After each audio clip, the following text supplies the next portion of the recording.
on-the-spot news, live analysis, expert discussions on trending stories in politics, business, socio-economy, sports, and documentaries.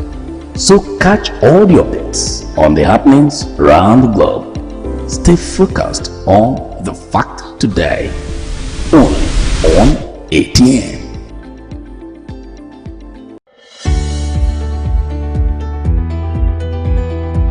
People into the country illegally. That is amazing. Honorable human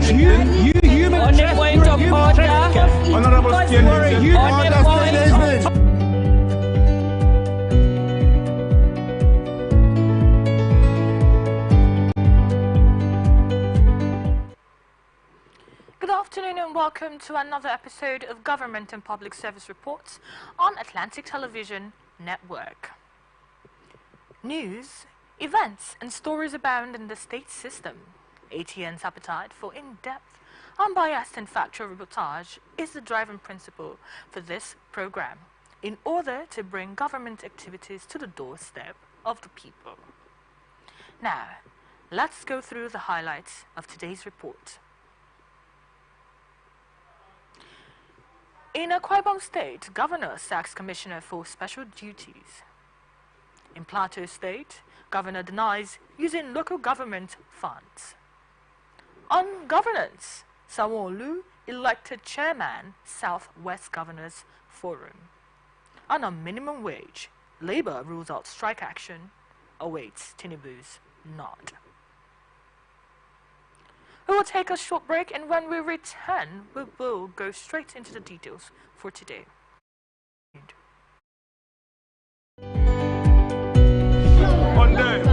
They are not picking our calls. They made up their minds. So no agreement with the EU, but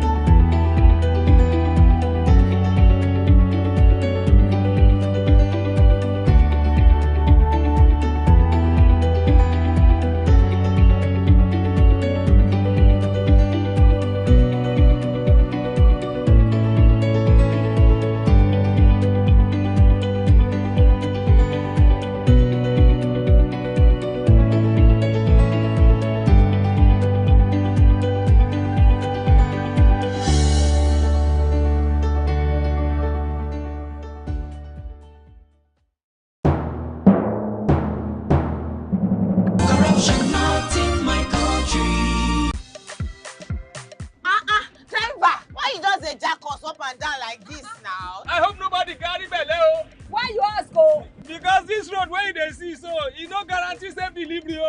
We just dey vote for government, but we not get good governance. At all. Roads so e no dey, light o usa, the infrastructure nko e come turn to be forbidden fruit for the city.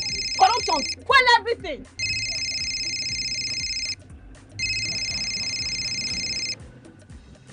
Hello? Hello, madam. Good afternoon. Good afternoon. My name is Mrs. Ayeni. I am calling from the Ministry of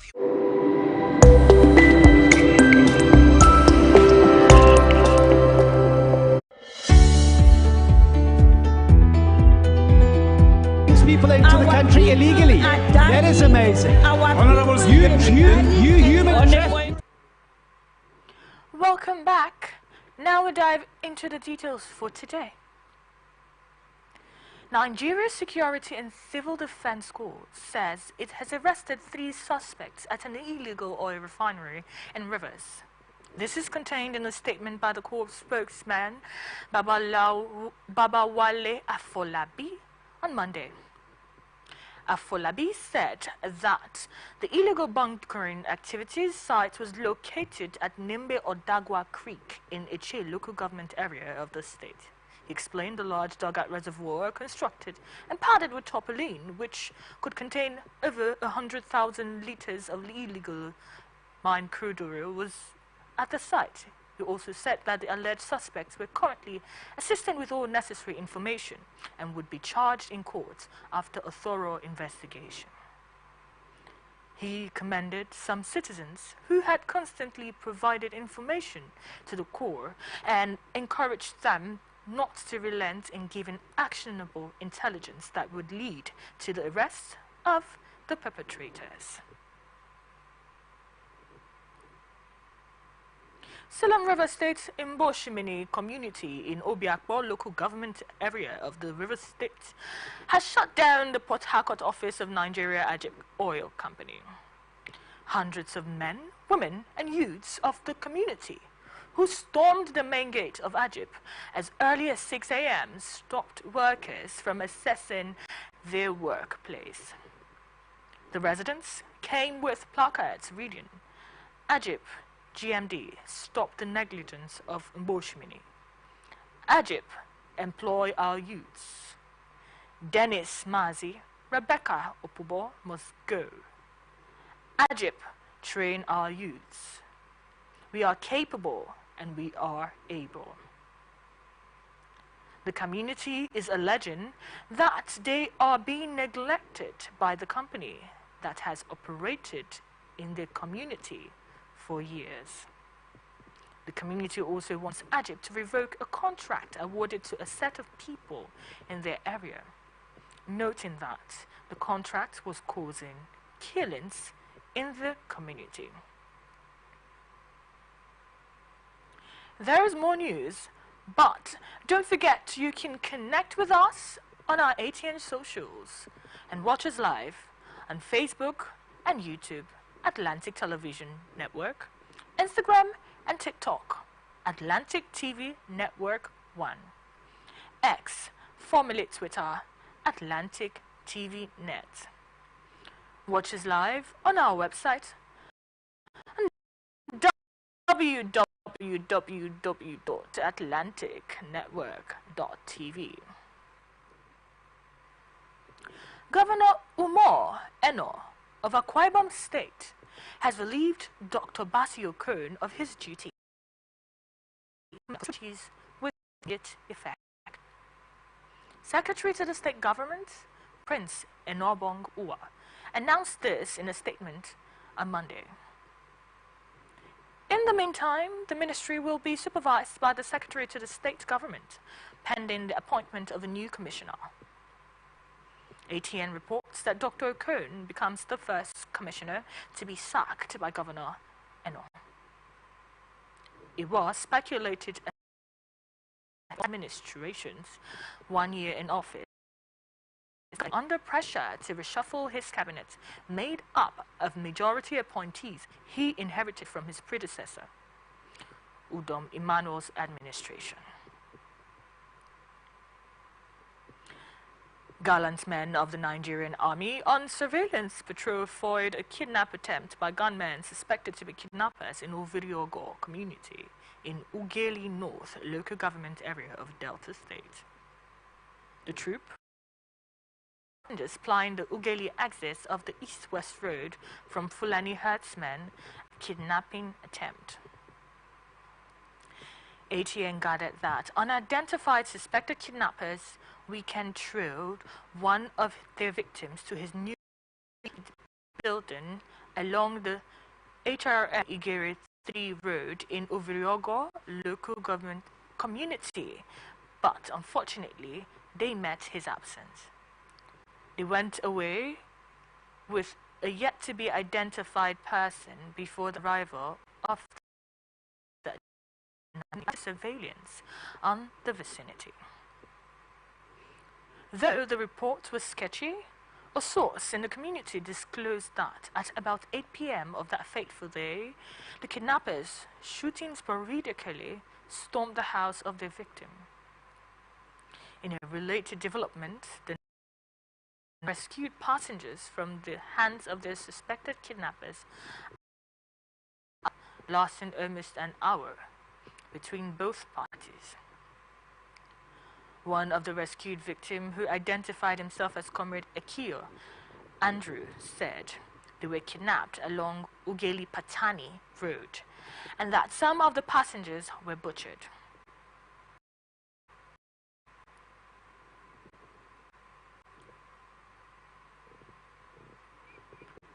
Analysts asked the federal government on the need for regulatory policies to help checkmate the activities of herders across the country. Speaking on Atlantic Television Blowout, A socio-political analyst, John Idumange, said that it is an awful situation for farmers when their farmlands and crops are being invaded by herdsmen.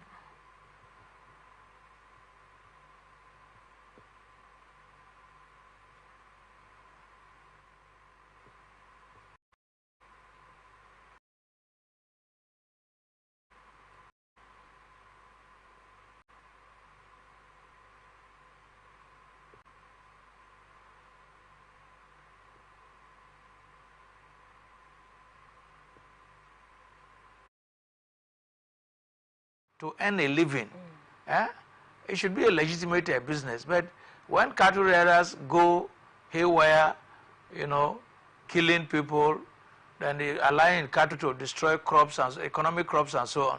This is one of the reasons the crisis in the Middle Belt can hardly be curtailed.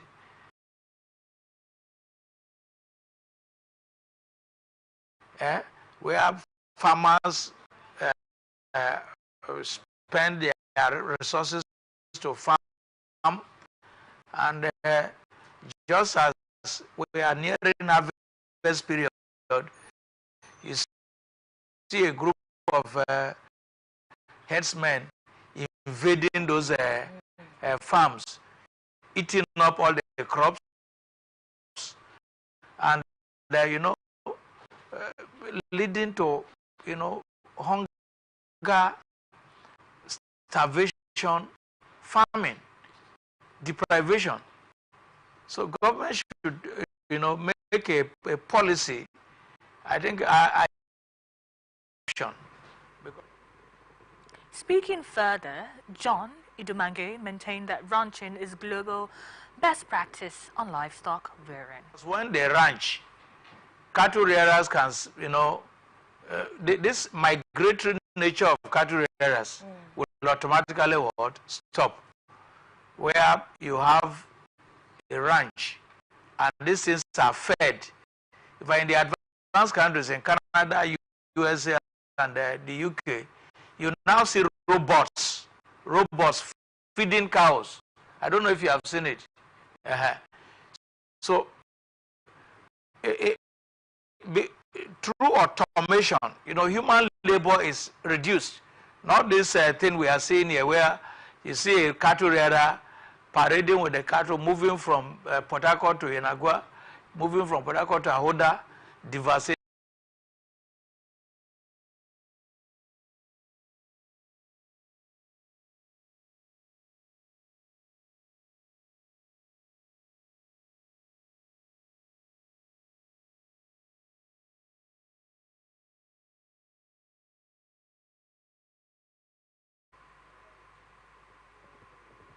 ATN recalled that Igbo women in Abia State who spoke under the umbrella of Igbo Women Assembly called for the immediate disarming of violent herdsmen wreaking havoc in various communities in Southeast.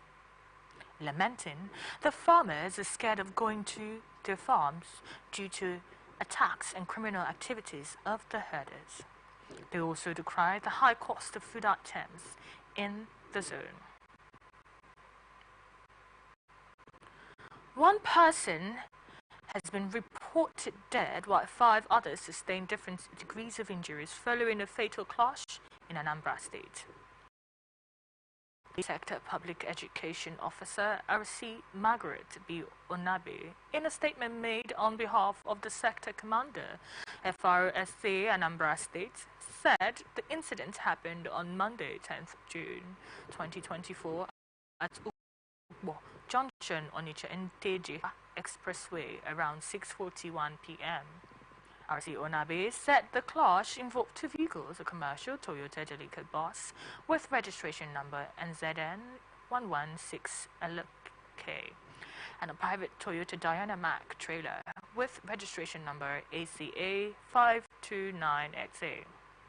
She further stated that the probable cause of the fatal crash, which involved 3 males and 3 females, was wrongful overtaken.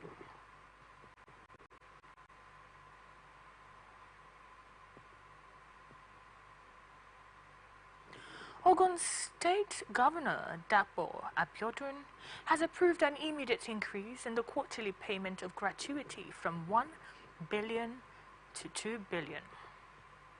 The increase represents 100% in aggregate for both the state and local government pensions. Adesoji Adewuyi, Permanent Secretary, Bureau of State Pensions, who spoke in his office at Oke Musan, Abeokuta, said the gesture was another government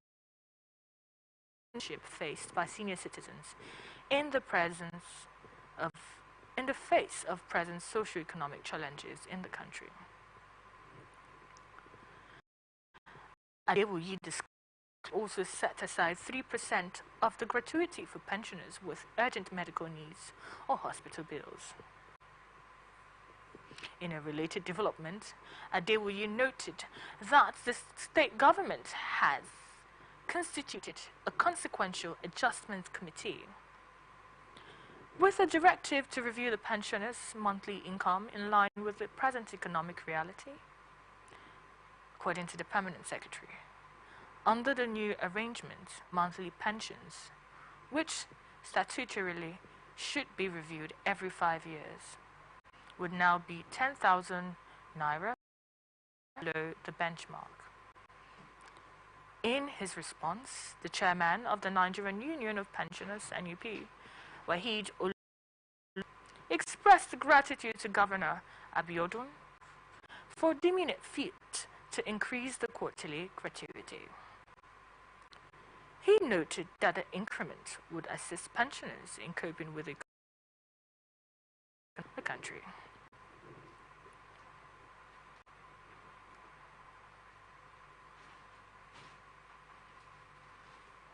Kaduna state government has confirmed the killing of 5 bandits in Kajuru local government area by troops and the recovery of arms and ammunition. Samuel Aruwan, Commissioner, Ministry for Internal Security and Home Affairs in Kaduna, in a statement, said the feat was achieved by the troops and special forces under the auspices of Operation World Punch, conducting special fighting patrols in axis. According to the report, the troops embarked on operations to clear the Maru-Enugu axis spanning Kachia government areas, and the components of Operation World Punch successfully hit bandits' camps in Sabumbrini, Daji General Area of Igabi local government area. Credible human intelligence confirmed the successful operation, resulting in several bandits being taken out during the mission. Some of the bandits sustained injuries and are reported to be lurking around the general area in need of medical support.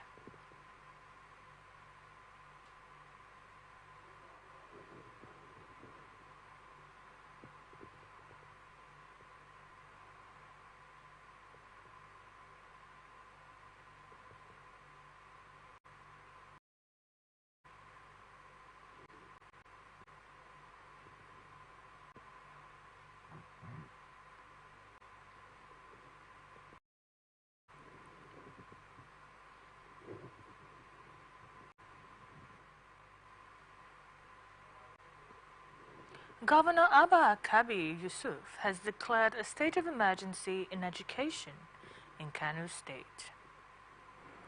This is as the governor announced the hiring of 5,632 educators through the Better Education Service Delivery for All program, a project funded by the World Bank.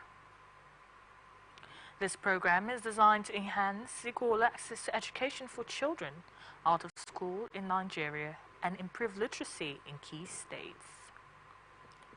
In his address at the ceremony, Yusuf stated that as the governor elected to guide the state towards advancement and prosperity, he cannot overlook alarming issues in the education sector, especially considering that education is his administration's top priority. He stressed that education is seen as a public service and the most valuable resource a society can pass on to future generations. Therefore, it is believed no society can progress above the level of its education system. The governor reiterated the need to implement bold but visible strategies to improve the delivery of education services in the state. Speaking further on the infrastructure condition, the governor lamented the level of decay of the facilities. He announced that all public boarding schools throughout the state that were shut down by the previous administration of Abdullahi Umar Ganduje will reopen. Bandits have forced the residents of Bassa, a farming community in Niger State, to abandon their homes following a brutal attack that left 20 people dead. Sani Musa, the senator representing Niger East Senatorial District, disclosed the tragic news on Monday while commenting on the beheading and killing of 20 youths and members of Bassa, a community in Shiroro local government area. The senator stated that the attackers had beheaded 10 youths and killed another 10 residents for allegedly resisting the bandits' demands to join their group. ATN gathered that the recent attack on Bassa took place on Thursday. The bandits rounded up about 20 people intending to conscript them into the ranks. When 10 of the youths resisted, they were beheaded. The remaining 10 were shot dead. ATN recalls that in April, the same group reportedly attacked Alawa community, killing 9 residents after overpowering soldiers stationed in the area. Efforts to obtain a comment from the state police spokesperson Wasiu Abiodun were unsuccessful at the time of this report. Governor Amadou Fintiri of Adamawa State has announced a minor cabinet reshuffle. The exercise involves 4 commissioners in what Fintiri describes as an effort to optimize his administration's performance. The reshuffle translates into Mrs. Nedu Jeffrey Kufoto, who was Commissioner of Information, now taking on the role of Commissioner for Women's Affairs. According to a statement released yesterday by the Governor's Chief Press Secretary, Hamwashi Wonusiku, Mrs. Wumfe Anthony moves from the Ministry of Women's Affairs to the Ministry of Transportation. Mr. James Leah, previously Commissioner of Entrepreneurship, takes over as Commissioner for Information, while Hamajuba Gantujo, formerly of the Ministry of Transport, is now in charge as Commissioner in the Ministry of Entrepreneurship.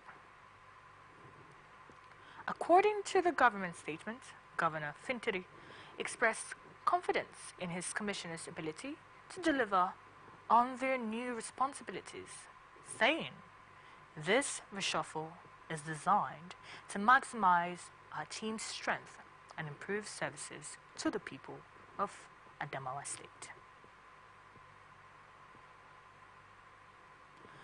Governor Muftang of Plateau says he has not touched or misused local government funds since he became the governor of the state. Mufwang said this yesterday in Jos at the swearing-in of the newly appointed chairman and member of the Plateau State Independent Electoral Commission, PLESEC. The governor, a former chairman of Mango local government area, said he believed that the funds meant for local government councils should be used by that tier of government. Mufwang said that the appointees were carefully selected to lead the commission and bring integrity to the organization.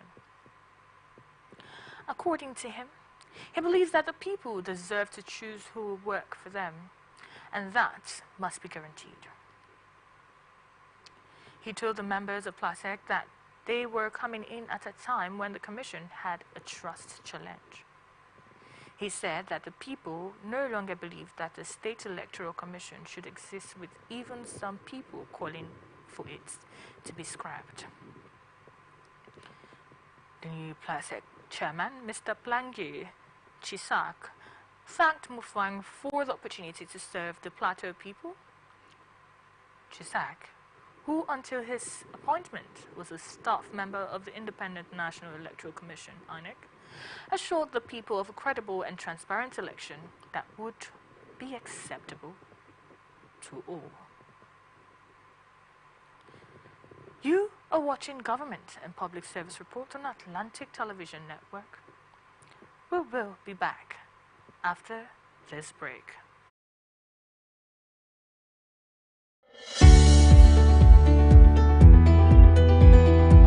People into the country illegally. That is amazing. Honorable You human trafficker. Honorable You understand.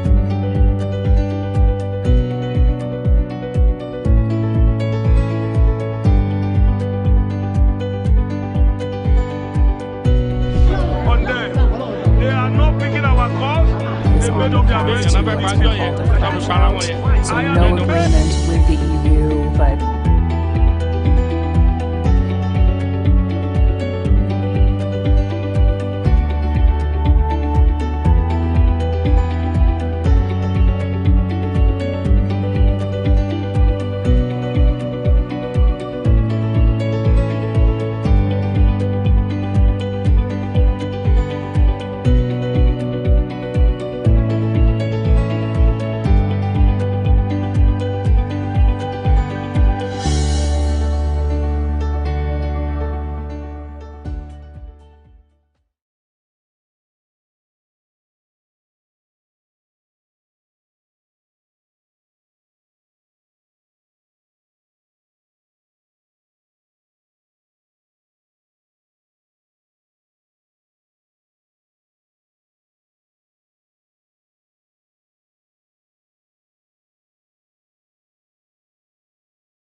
People into the country illegally. That is amazing. Honorable You human trafficker. Honorable You understand.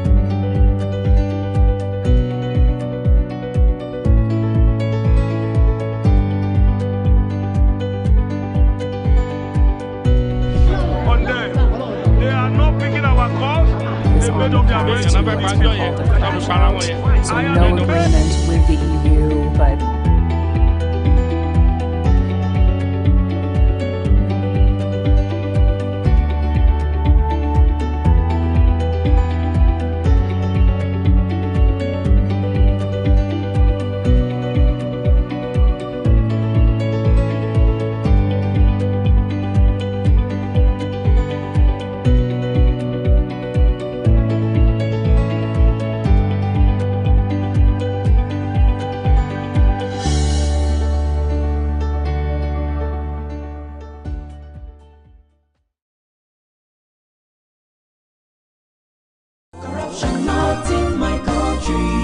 I don't get a lot. Boy, they won't booga me small. They say, man, give them bribe. I say, nothing. Okay, now, we'll go block later.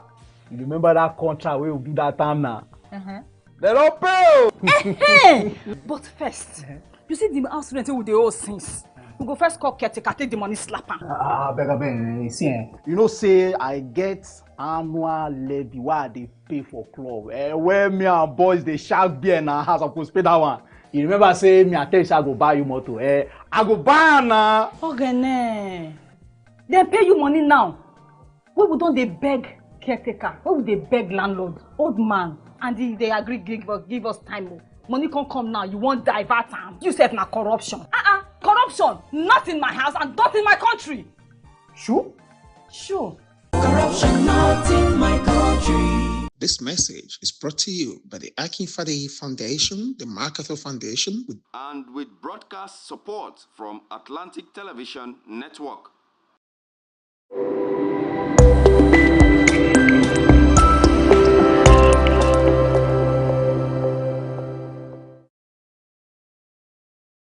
He served straight of over 20. Corruption not in my country. Kasali! Kasali, I hope so my car don't ready. I get interview in 30 minutes. Guy, you don't ready. I just the last minute instruction where you give me yesterday. Now in the cause more delay. Which instruction? Maybe now you say make I change the meter, make you no read again. Which time did I make you change meter? Oh, Kasali, why you do like this now? Eh? You don't get sense. You don't read the text message. Nobody I want send them to. Like Kasali, my electrician, make it come house, call me do my meter so that you don't go to read again. You the electrician? The electrician. Yes, now. So you call Kasali electrician, make it come help you adjust your meter, make it for no read again, Abi. So you said you want job people where be say they no want they pay NEPA bill again, Abi. Oga, you no good now. You don't you said you don't behave like all these stiff people. Oh, what you change for your motor? What you change for? Full light. Fuel gauge. Speedometer. For what thing are you for Kukuma for home my motor? I better identify for me. Okay. Now don't do something we corrupt. And something come backfire. Now go come they find how to dodge them. What you talk? They greet you. Corruption not in my country. To you by the Akinfade Foundation, the MacArthur Foundation, and with broadcast support from Atlantic Television Network. Corruption not in my country. What you want to buy? Potato. Small basket. I want plantain. But why your plantain can't hard like this? Madam, now the outside hard. Inside there, it is very soft. Madam. People into the country illegally. That is amazing. Honorable you human trafficker. Honorable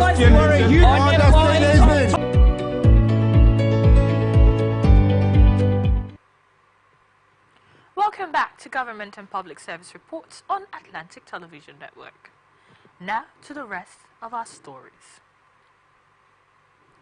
President Bola Tinubu has approved the appointment of DIG Hashimu Arungugu as chairman of the Police Service Commission.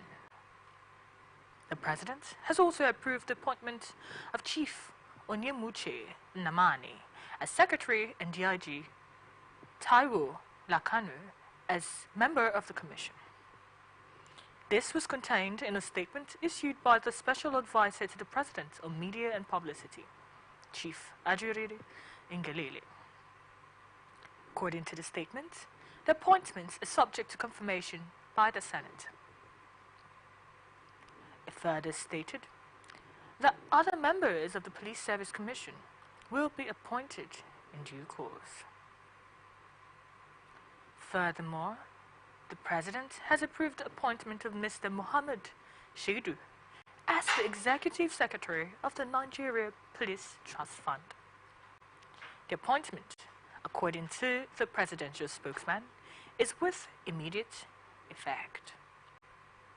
Still on the FCT, Commandant of the Nigeria Security and Civil Defense Corps, Federal Capital Territory Command, Dr. Olushola Odumosu, has called for the regulation of Pantiaka markets in the FCT. This is in response to the ongoing theft and vandalization of the government infrastructures in Abuja and its surroundings.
of the public facilities.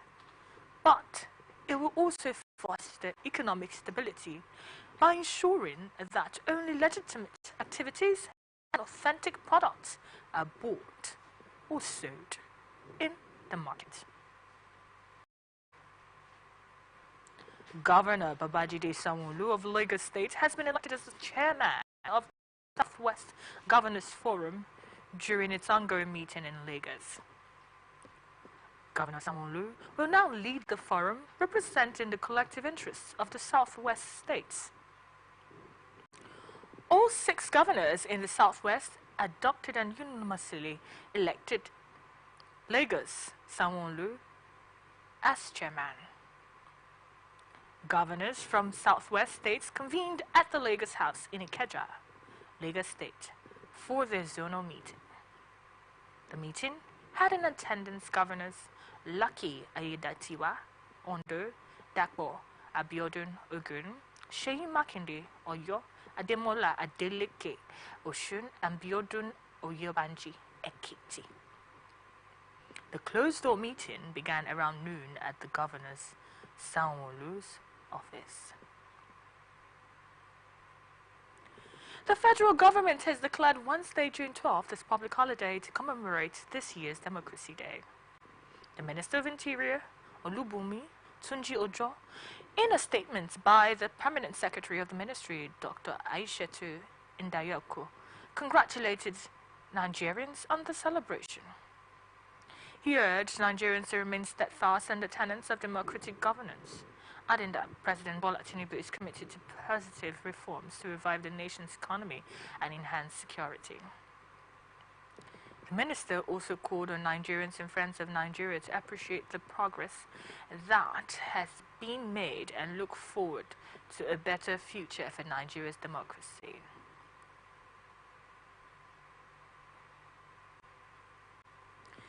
The Department of Criminology and Security Studies, University of Ilorin, has taken steps to equip its students with essential skills by introducing self-defense and combat training as a vocation. Dr.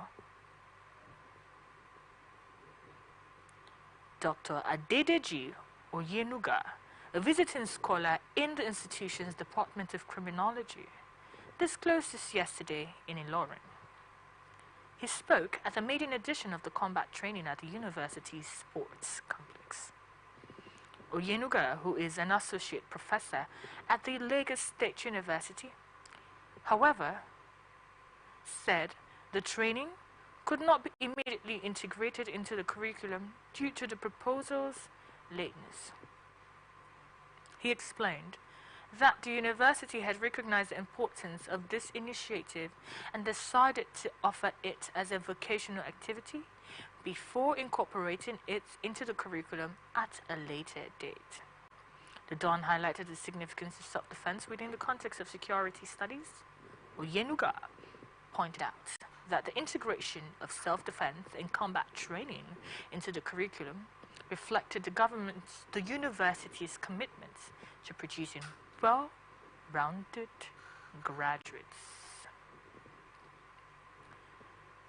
He said these would be those who are academically proficient and capable of ensuring personal safety and the security of others. The federal government is seeking liquidity into the power sector, saying that it forms the major solution required to address the troubled sector.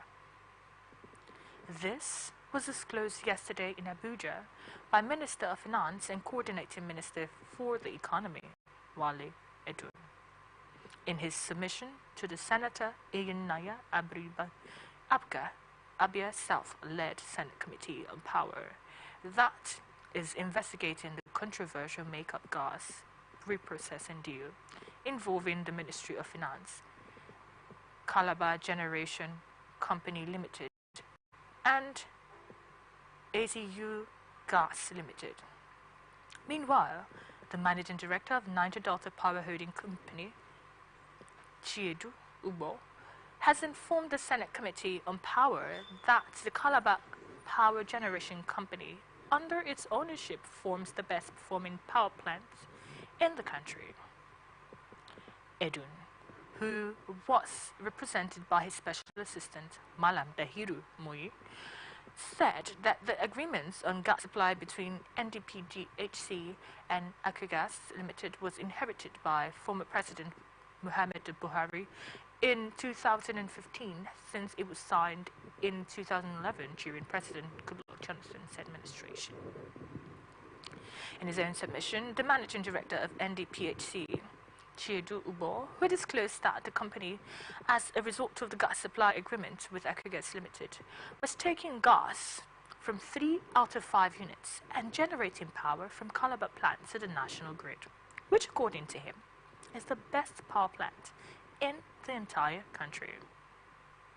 Ubo, who noted that the NDPHC went out of its way to construct 80-kilometer gas pipeline for utilization of MUG in Calabar and Aloji power plants, however, lamented that problems relating to systemic transition, frequency and voltage issues had not made the firm to achieve the desired results. In his remarks, the chairman of the committee, Senator Eyinaya Abrube, thanked the stakeholders for giving the committee clarity on the issue, but added that it's still an ongoing investigation. In view of the decision of the organized labor to reject 62,000 naira or 100,000 naira as the minimum wage for Nigerian workers, Onyeka said the 250,000 naira latest demand at the last meeting of the tripartite committee on minimum wage on Friday as a living wage for an average Nigerian worker stands. Reacting to this development, analysts have identified that the amount for the new minimum wage requested by the Nigeria Labour Congress is not achievable. Speaking on Atlantic Television Open Conversation, a socio-political analyst, Asim Adams, said the amount demanded by the NLC as new minimum wage is not fair and unrealistic, considering the level of inflation we push to the economy. A staff strength of over 20. And me, being a PhD holder doctor who has been receiving 450,000 naira per month as my basic. Then when you add my allowances for housing, etc., now goes to 520,000. Then the gate man and the lower people who were receiving 30,000 naira before, you now bring their salary at part to my 450 because my own is above the minimum wage or whatever. It means that I'll be receiving almost equivalent with all of us will receive almost the same thing. Now what happens? Once that happens, the MD of my company will be in trouble because I'll be asking for salary increase. You understand the point? I'll be asking for salary increase to push up because you cannot tell me that we've only certificate so much in Nigeria, then the same person under me will be earning the same with me. It's not impossible. You have to push up for salary increase. And once you ask for salary increase, it means that the company will now look at people twice. And I say it's true, I will pay PhD holders 1 million naira. Then the other one so then they begin to say we cannot pay. It becomes a problem. That is on the organized private sector side an argument. Speaking further, Asim Adams, in his opinion, maintains that 150,000 naira as minimum wage can be achieved considering private enterprises and the current economic situation faced by the masses, especially the removal of fuel subsidy and hike in electricity tariff. Let it be the basic. That 150,000 naira should be the basic anybody receive. Mind you, the law says that if I have one person in my office as an employee, I'm not bound to pay the person the minimum wage. It is only when I have up to 20 staff in my office that the minimum wage will begin to count. Now, so make it 150,000 naira for now. With 150,000 a month, basic, adding one or two other things to it, you find that the lowest paid person in an organization will be going with about 2 something in a month, 270 something in a month. At least that will cushion that man's effect. But the final say on this is this. That is why you see countries all over the world. The Nigeria Labour Congress has ruled out strike action scheduled for today, Tuesday, to demand a new national minimum wage. The NLC President Joe Ajero made this known yesterday during the ongoing International Labour Conference taking place in Geneva, Switzerland. Ajero said organised labour cannot embark on strike today because the figures presented by the Tripartite Committee on Minimum Wage are with President Bola Tinubu. He clarified that the submission of 62,000 naira as proposed by the government and the organised employers body with Labour proposing 250,000 naira does not translate to Labour accepting 62,000 naira as the new minimum wage. The NLC president also berates state governors under the umbrella body of the Nigerian Governors Forum for rejecting the 62,000 naira minimum wage proposal. The Economic and Financial Crimes Commission, EFCC, has, through the Court of Appeal, Abuja, recovered 20 properties, 10 vehicles, and 3 Prince Priceley watches from 2 brothers, Olusebuka Eze and Unika Nnadozie Eze, for a petitioner, author Eze. The properties, all located in the FCT, Abuja, were held by the courts to have been acquired with proceeds of crime committed against Arthur Eze. The road to the final forfeiture began in 2020 when the EFCC received a petition from Arthur Eze alleging theft, criminal misappropriation, and money laundering against the first respondent, Olusebuka Eze, who was the administrative officer of his company, Oranta Petroleum Limited. According to author Eze, Olusebuka Eze, in connivance with his brother Nnadozie Eze, stole his money that ran into billions of naira and millions of dollars, with which both used to acquire properties in Abuja and Enugu. Upon conclusion of investigations, the commission arrested Olusebuka Eze and his brother and accomplice Nnadozie Eze and froze the bank accounts. Following court orders, in an attempt to rock the boat, the respondents filed a suit at the FCT High Court, Apple, before Justice S.B. Begore, seeking the enforcement of their fundamental human rights. At the end of the hearing, Justice Begore held that the Commission violated the fundamental rights of the respondents and awarded 10 million naira damages in their favor. The Commission, through its counsel Buba, challenged the ruling in the Court of Appeal, which overturned the decision of the lower court, and held that the detention of the respondents by the Commission and the freezing of his accounts were for the purpose of his investigation and were properly backed by the orders of the court. The FCC's action did not amount to a violation of the respondents' rights, the court held. The court further awarded 500,000 naira against the respondents in favor of the EFCC. Special Task Force for the Economic and Financial Crimes Commission is set to commence a full-scale investigation into the alleged fraud case involving former Kaduna State Governor Nasir El-Rufai. The task force held a long session yesterday, during which it considered the content of the ad hoc committee of the Kaduna State House of Assembly, which indicted the former governor for alleged misappropriation of 423 billion naira. According to sources, the EFCC is set to invite El-Rufai and others who worked with him during his administration for questioning. Others set to be questioned include individuals who held the position of finance commissioners between May 29, 2015 and May 29, 2023, or the accountant generals during his 8-year tenure, and the chairperson of the Kaduna State Internal Revenue Service from 2018 to 2023.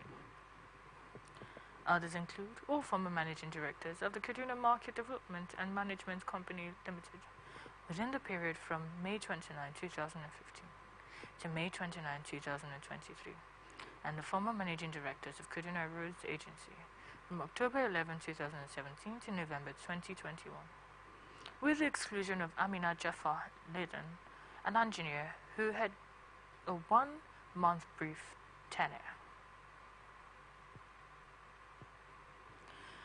Minority Leader of the House of Representatives, Rep. Kinsley Chinda, representing PDP Rivers, has called for a return to the parliamentary system of government.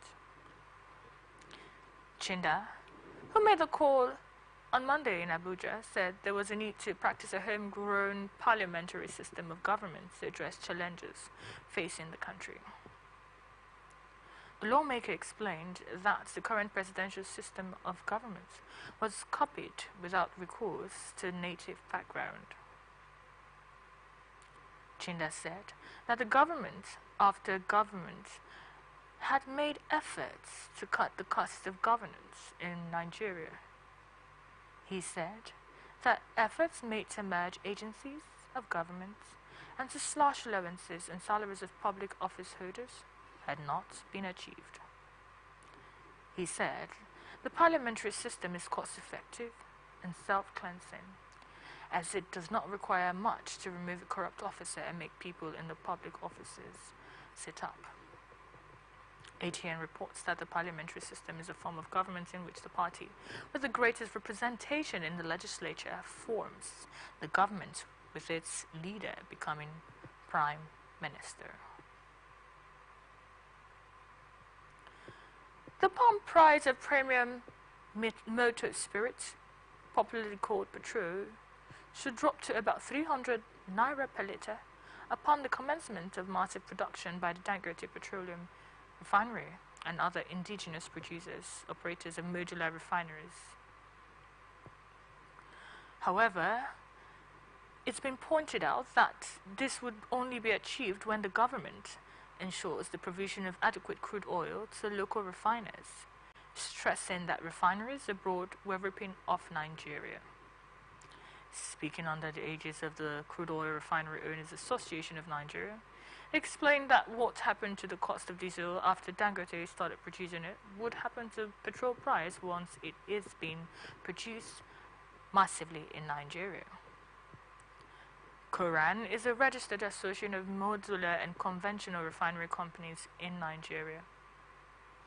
When told that there are arguments that it is not possible to have such a drop in price because crude oil, the raw material for PMS, is priced in dollars, the Korean officials insisted that petrol price would crash once it was being produced massively by indigenous refiners. As I speak to you now, there is every tendency that before December the diesel price will drop further. The only reason why diesel is not doing below 1,000 naira per litre is because of our exchange rate. Still on crude oil, Nigeria National Petroleum Company Limited has refuted media reports alleging that it's inflated the fuel subsidy payments by 3.3 trillion naira. A report claimed that a forensic audit conducted by a global accounting firm, KPMG, had uncovered a significant discrepancy in the fuel subsidy claims made by the national oil company. According to reports, the audit revealed that NNPCL inflated its fuel subsidy claims by a staggering 3.3 trillion. The audit will cover 2015 to 2021 and aims to verify the authenticity of the study. The reports come several months after the NNPCL Group CEO, Melekeri, claimed the federal government still owed NNPCL 2.8 trillion naira for petrol subsidy payments, which the company had covered from its cash flow. However, in a statement by Chief Corporate Communications Officer Olufemi Soneye, the NNPCL said it has never inflated its subsidy claims with the federal government. The national oil company said its previous subsidy claims are verifiable, saying that all relevant records and documents have been sent to relevant authorities and agencies for audit.